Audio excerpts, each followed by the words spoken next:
샬롬. 오늘도 예배 자리에 잘 오셨습니다. 오늘도 우리를 온전케 하실 주님을 소망하며 말씀 함께 나누도록 하겠습니다. 오늘 우리가 함께 나눌 말씀은 야고보서 3장 13절에서 18절의 말씀입니다. 야고보서 3장 13절에서 18절의 하나님의 말씀을 저와 여러분이 교독하도록 하겠습니다. 너희 중에 지혜와 총명이 있는 자가 누구냐? 그는 선행으로 말미암아 지혜의 온유함으로 그 행함을 보일지니라. 다툼이 있으면 자랑하지 말라. 진리를 거슬러 거짓말하지 말라.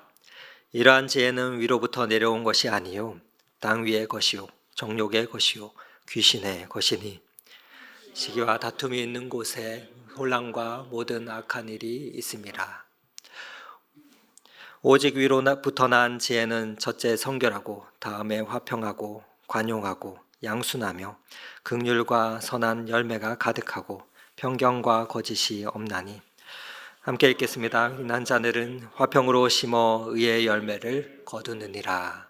아멘.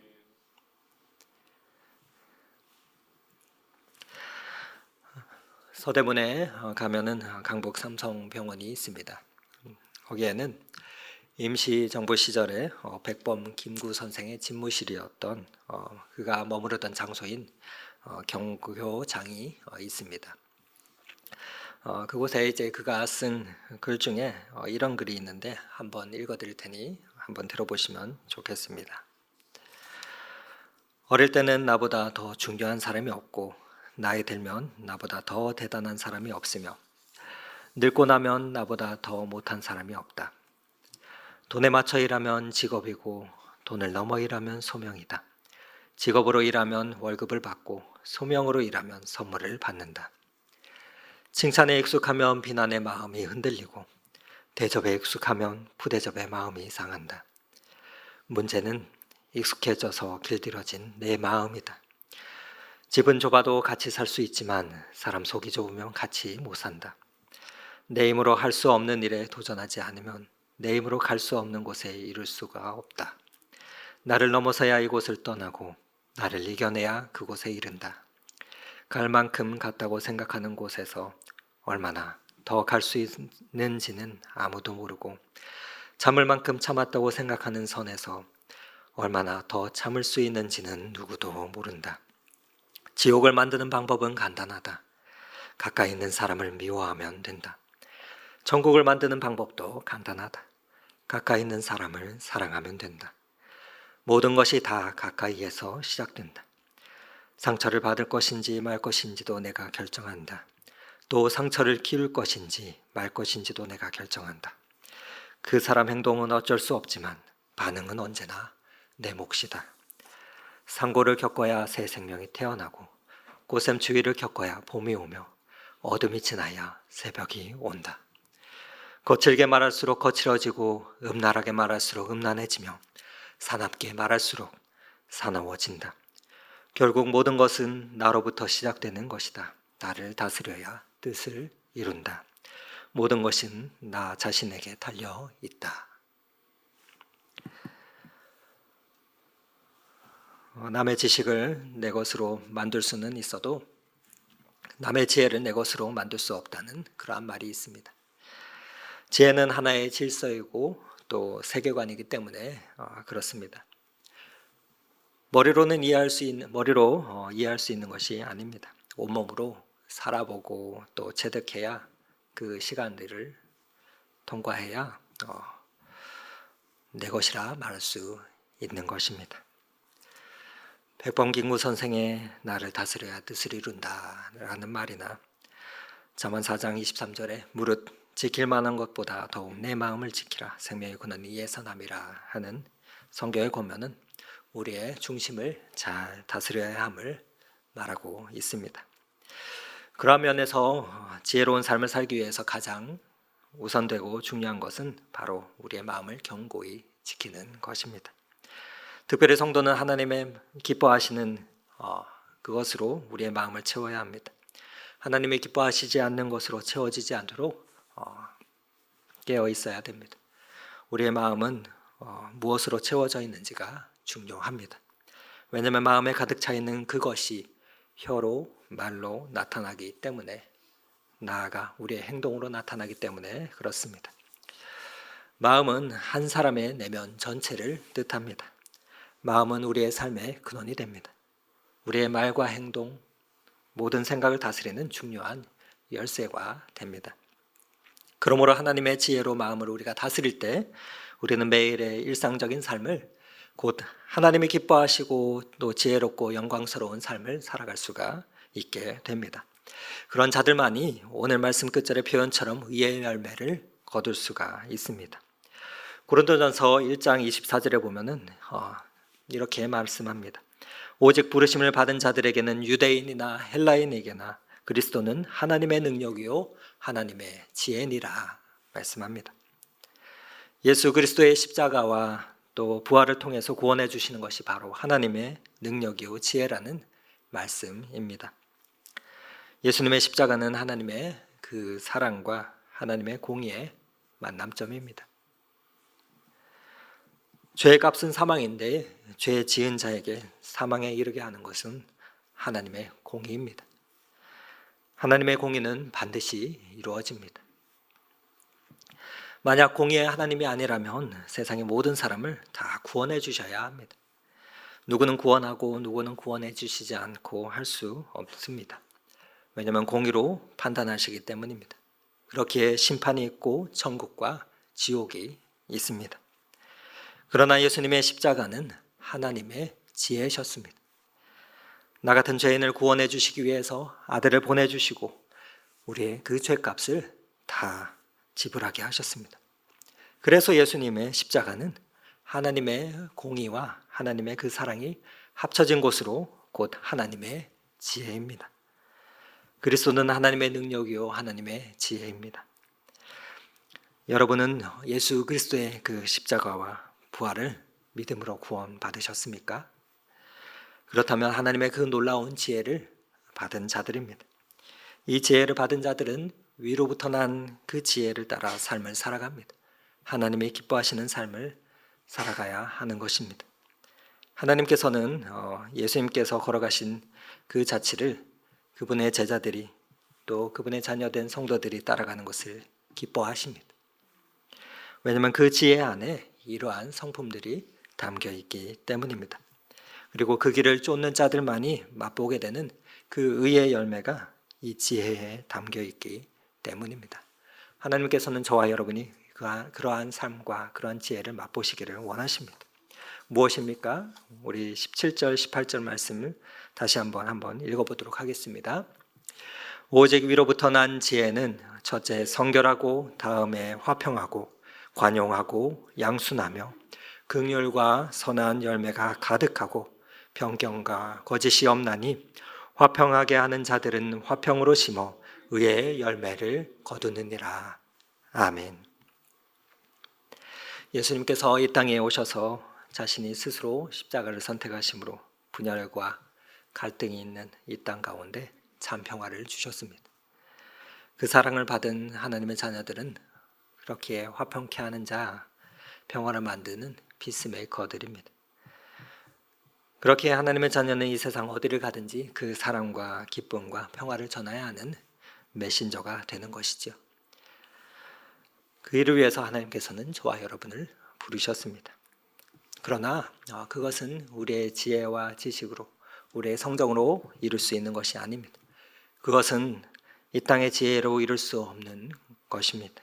오직 행함으로 드러나는 위로부터 난 지혜여야만 가능한 그러한 것입니다. 야고보서는 이러한 지혜와 총명 있는 자들이 마땅히 행할 바를 가르쳐주고 있는 성경입니다.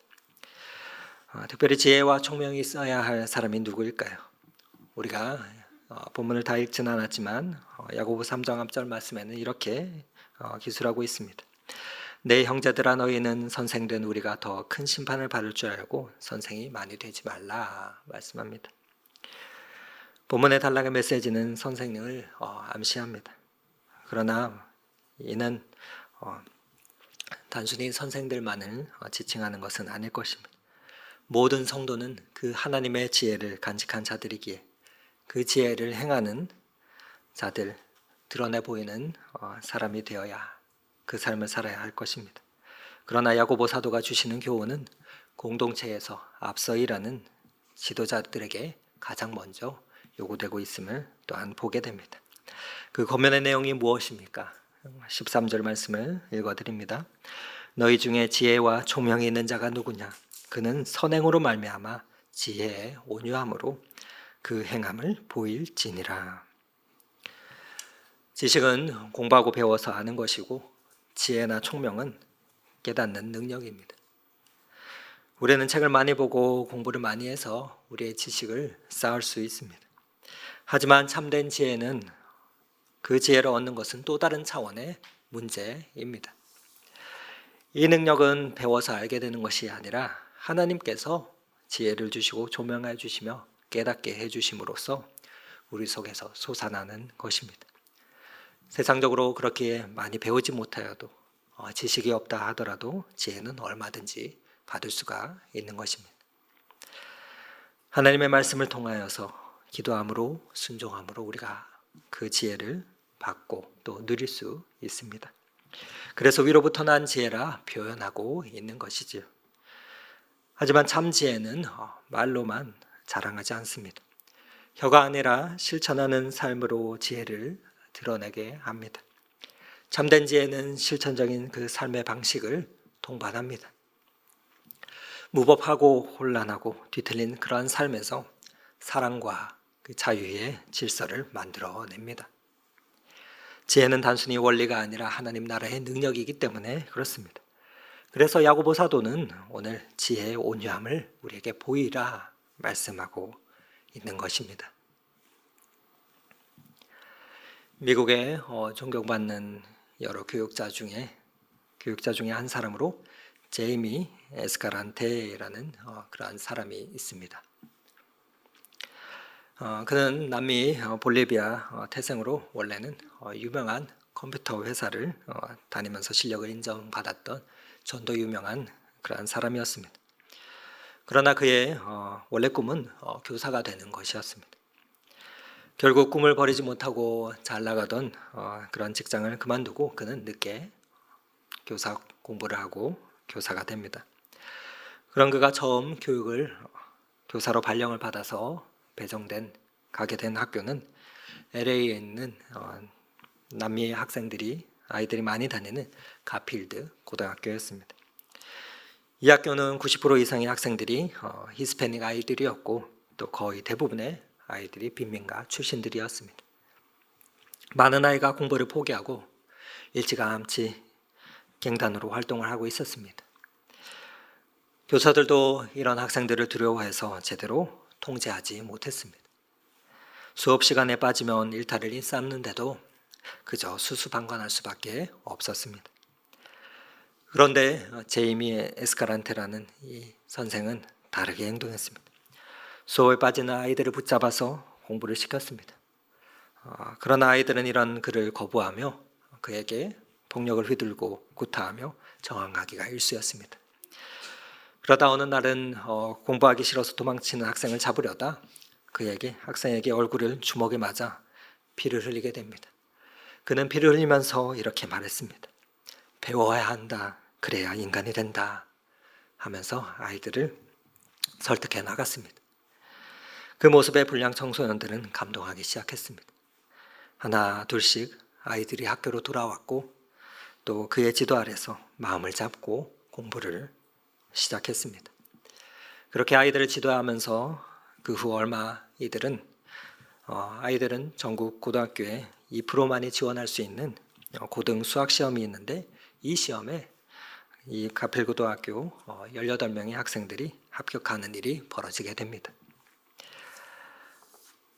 그 소식을 듣고 기쁨도 잠시 교육당국은 당혹감 속에서 위원회를 열고 남미계 학교라는 이유로 그동안 그런 결과들이 없었다는 그런 이유로 또한 부정적인 행위를 했을 것이라 의심하며 합격을 모두 취소하는 일이 벌어지게 됩니다. 그 소식에 아이들이 상처받을 것을 우려하며 이 제이미 에스카란테라는 선생님은 그 교육당국에게 재시임을 요청하게 됩니다. 그리고 더욱 어려운 문제 또 철저한 감독하에서 재시험을 허락받게 됩니다. 그 결과 학생들은 다시 시험을 치고 다시 전원이 합격하게 되는 결과를 받게 됩니다. 이 일로 이 제이미 에스카란테라는 선생님은 전국에 대서특필되며 기적을 만드는 사람들 미라클 메이커라는 별명을 얻게 됩니다. 그 후 가필드 고등학교는 미국의 명문 고등학교가 되었습니다. 이 이야기는 이후 1988년에 스탠드 앤 딜리버라는 영화로 제이미 에스카란테의 이야기를 영화로도 그려지게 됩니다. 삶으로 가르치는 것만이 남는다라는 그러한 말처럼 이처럼 참지혜는 인간의 영혼을 자극하며 사람을 움직입니다. 이처럼 착하고 의롭고 진실함을 추구하는 자들이 하나님의 그 뜻을 깨달았다면 삶으로 그 깨달은 바를 나타내야 하는 것이죠. 은혜를 입고 말로만 하고 지식으로만 가르치는 것이 아닌 진실하게 행함으로 모범을 보이는 그 거룩한 삶을 살아야 하는 것입니다. 그렇게 할 때 우리는 하나님의 은혜가 우리의 삶에 나타나고 또 복음이 증거되는 그 열매가 맺게 되기 때문에 그렇습니다. 그러나 하나님의 지혜가 아닌 땅의 지혜는 그 중심에 이러한 것들이 있습니다. 무엇입니까? 14절에서 16절의 말씀을 다시 한번 제가 읽어드립니다. 그러나 너희 마음속에 독한 시기와 다툼이 있으면 자랑하지 말라. 진리를 거슬러 거짓말하지 말라. 이러한 지혜는 위로부터 내려온 것이 아니요 땅 위의 것이요 정욕의 것이요 귀신의 것이니 시기와 다툼이 있는 곳에는 혼란과 모든 악한 일이 있음이라. 지혜라고 모두 같은 지혜가 아닙니다. 본문은 두 가지 종류의 지혜에 대해서 말하고 있습니다. 우선 그 안에 독한 시기와 다툼이 있는 지혜를 세상적이고 정력적이고 마귀적인 그러한 지혜라 사도 야고보는 말하고 있습니다. 그리고 그런 지혜를 가진 사람은 늘 자랑하며 진리를 거슬러 거짓을 쌓는다 말합니다. 또 다른 것은 자신이 탁월하고 위대하다 생각하며 때로는 다른 사람을 시기하고 남들과 다투는 그 지혜라 말합니다. 우리가 가진 지혜가 어떠한 모습으로 우리의 삶 가운데 나타나는지는 우리는 날마다 우리의 삶을 돌아보아야 합니다. 점검해야 합니다. 야고보 사도는 믿음이 좋아서 오래 믿었다, 잘 믿노라 하면서 시기하고 또 다툰다면 그것은 헛것이다 라고 말합니다. 헛된 믿음이다 말합니다. 어느 자리에 있든지 죄의 본성에서 기인하는 거짓 지혜를 우리는 성도는 멀리해야 합니다. 그러한 면에서 하나님의 교회 안에서 시기와 다투는 일은 없어야 하는 것이죠. 가정도 그러해야 하며 영적인 가족인 교회에서는 더욱 그렇지 않아야 합니다. 우리 교회에는 하나님께서 은혜 주셔서 새로 오시는 분들이 참으로 많습니다. 그런데 대부분 이전에 교회에 출석하며 다녔던 분들이 많습니다. 이런 분들과 신방을 하면서 이야기를 들으면 왜 이전 교회를 그만 출석하게 되었나 그 이유를 들으면 다양하지만 하나님에 대한 그 실망보다도 가장 많은 다수의 다수가 교인에 대한 실망감 때문이었음을 토로하게 되는 것을 듣게 됩니다. 사소한 일이 있어도 관용하지 못하고 또 그러한 일들이 계속해서 반복되자 교회를 떠난 것입니다. 그리고 새로운 공동체를 찾다가 이곳까지 오게 되신 것입니다. 모든 것에 있어서 자기식이 아니면 다툼을 일으키고 자기식이 아니면 받아들이지 않는 그러한 모습, 그러다 보니 무례합니다. 이런 모습을 보고 질려서 떠나온 것입니다. 오늘날 세상이 교회를 걱정한다, 욕한다고 많이들 말하지만 세상 사람들은 여전히 하나님의 사람인 우리에게 온유한 태도를 기대합니다. 왜냐하면 세상은 계속해서 우리와 하나님의 자녀들에게 세상적인 지혜로 마음의 온유함 대신 독한 시기심과 이기적인 경쟁심의 그 다툼을 심기 때문입니다. 그리고 이러한 세상에서 시달리며 상처받은 자들이 참으로 많기 때문입니다. 세상은 악하여져 가면 갈수록 독한 이 시기와 마음의 다툼을 가지고 자랑하는 애들이 많아지고 있습니다. 거짓말하는 일들이 많아지고 있습니다. 그러나 그것은 진리를 가로막고 조롱하는 속임수요, 자기 기만입니다. 이는 세우기보다는 무너뜨립니다. 모으기보다는 흩어버립니다. 치유하기보다는 상처를 냅니다. 승자는 없고 패자만 질비한 곳으로 그 자리를 만듭니다. 그 결과는 혼란과 악함 뿐입니다. 이것이 세상의 지혜요, 거짓 지혜의 특징인 것입니다. 우리는 우리의 마음속에 이러한 시기하는 마음이 일어나고 다투려는 마음이, 싸우려는 마음이 앞설 때마다 우리의 마음속에 있는 옛사람이 발동했다 하는 그 사실을 깨달아야 합니다. 그리고 우리가 성령 안에서 깨어있지 않는다면 마귀는 충돌질 가운데 우리를 넘어뜨리게 합니다. 그렇게 우리는 우리의 열심이 공동체에서 다툼을 일으키는 어리석음이 되지 않도록 늘 겸손하며 하나님 앞에서 정직하게 진실하게 믿음으로 살아가야 할 것입니다. 그러나 하늘의 지혜는 어떻습니까? 다시 한번 17절 18절의 말씀을 읽어드립니다. 오직 위로부터 난 지혜는 첫째 성결하고 다음에 화평하고 관용하고 양순하며 긍휼과 선한 열매가 가득하고 변경과 거짓이 없나니 화평하게 하는 자들은 화평으로 심어 의의 열매를 거두느니라 말씀합니다. 하나님께서 주시는 그 하늘에 속한 참된 지혜는 세상에 속한 거짓 지혜와 다릅니다. 아무리 우리가 남을 속이고 잠깐 진실한 척을 할 수 있을지는 모르겠지만 하나님께서는 그로부터 오지 않은 지혜는 결국 혼란과 무질서를 초래할 뿐이기 때문입니다. 위로부터 주어지는 하늘의 지혜는 무엇보다 성결합니다. 세상과 섞지 않고 더럽히지 않는 그러한 말입니다.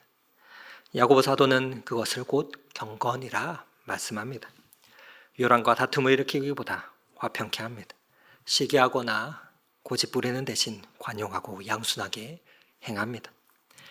관용은 사려 깊음과 양보함과 친절함을 의미합니다.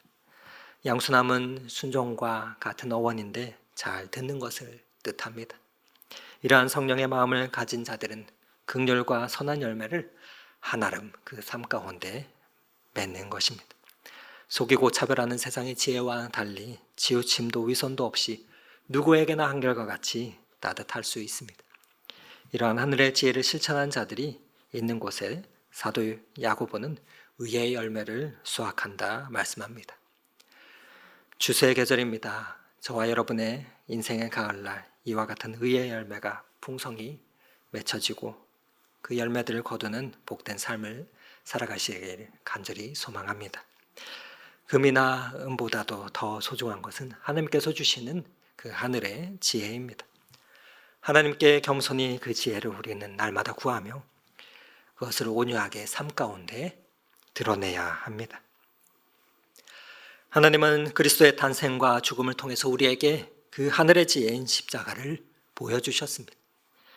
그리스도의 제자인 성도들은 하나님의 지혜의 결정체인 이 십자가의 사랑으로 사는 자들입니다.